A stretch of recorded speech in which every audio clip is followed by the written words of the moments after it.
The battle of Britain is about to begin. Upon this battle depends the survival of Christian civilization.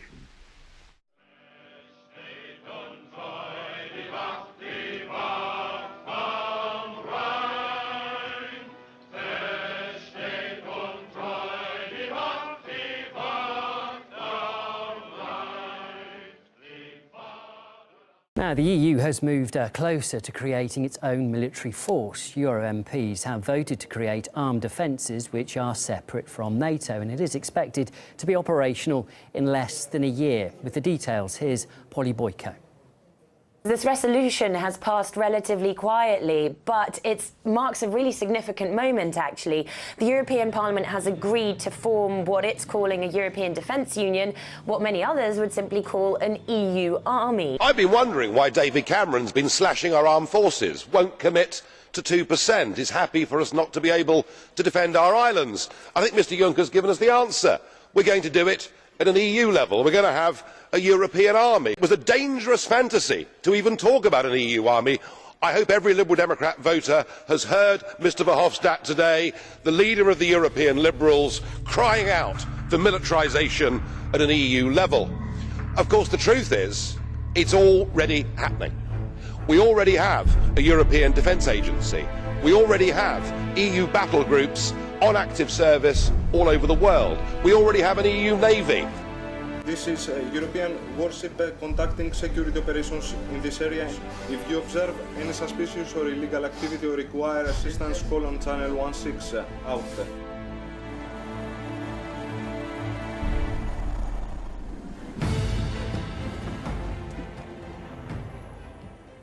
The main challenges were, of course, embracing a European Union, the first maritime mission, against a very difficult adversary, and how to bring that together a very long way from Europe and sustain that operation through a considerable period of time.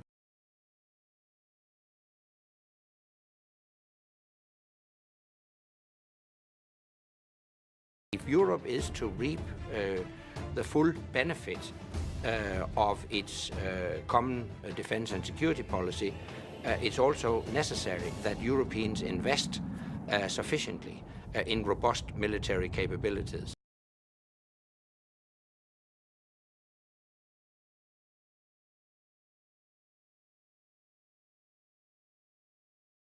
Well, I have to say, I think it's very sad when Germany makes a massive oil and gas deal with Russia, where you're supposed to be guarding against Russia, and Germany goes out and pays billions and billions of dollars a year to Russia.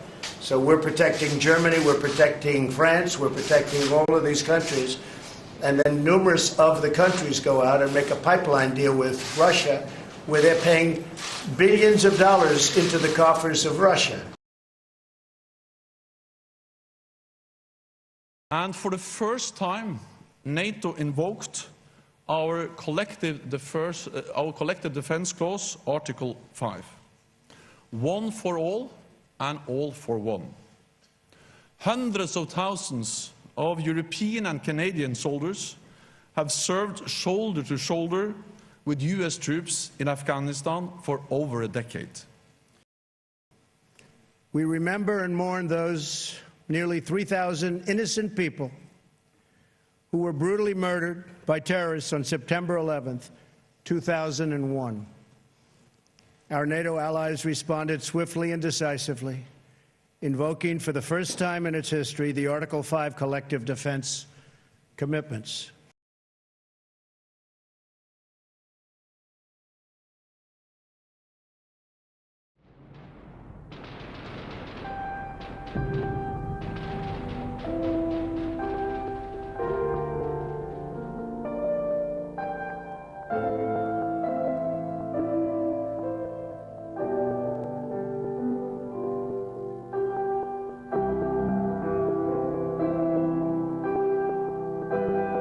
Over the centuries, we have fought to prevent Europe from falling under the dominance of a single power.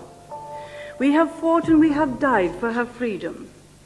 Only miles from here in Belgium lie the bodies of 120,000 British soldiers who died in the First World War. Had it not been for that willingness to fight and to die, Europe would have been united long before now, but not in liberty, not in justice. Willing and active cooperation between independent sovereign states is the best way to build a successful European community.